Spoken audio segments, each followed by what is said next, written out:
He thought I was bluffing when I said, if she comes to our wedding, it's over. I walked out.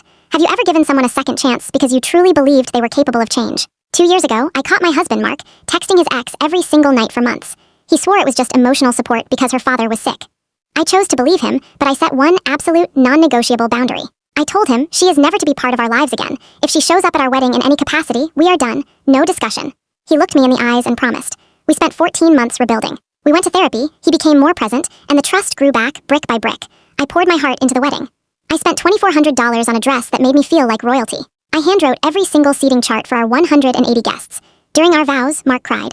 During our first dance, I felt like the luckiest woman alive. I truly believed we had made it past the shadows of his past. The illusion shattered during the reception. My maid of honor leaned in and whispered, "Don't look now, but table 7.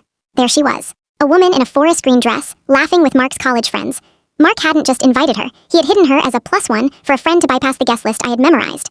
My stomach did a slow, sickening flip. He didn't just break a promise, he gambled my self-respect against his desire to keep her happy. I found Mark at the bar and quietly asked why she was there.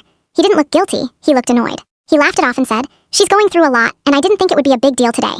You're not seriously going to do this on our wedding day, are you? Stop being insecure." He stood there with a smirk, genuinely convinced that because I was wearing a white dress and had signed a paper, his betrayal didn't have consequences. He thought his wedding day was a shield against his own lies. I didn't scream, I didn't throw a drink.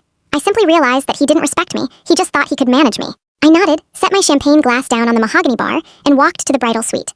I grabbed my bouquet and called my sister to bring the car around to the side entrance. I left the party, the music, and the man who thought my boundaries were just suggestions. I was gone before the cake was even cut. By the time I reached my parents' house, my phone was blowing up. His texts went from "come back, this is embarrassing" to "I thought you were bluffing." That was his biggest mistake. He mistook my forgiveness for weakness. I screenshotted every message and turned my phone off. I told him exactly what would happen 2 years ago, and for the first time in our relationship, I finally started listening to my own words. AITA for walking out of my own wedding reception, or was he the one who ended the marriage the moment he broke the one rule I gave him?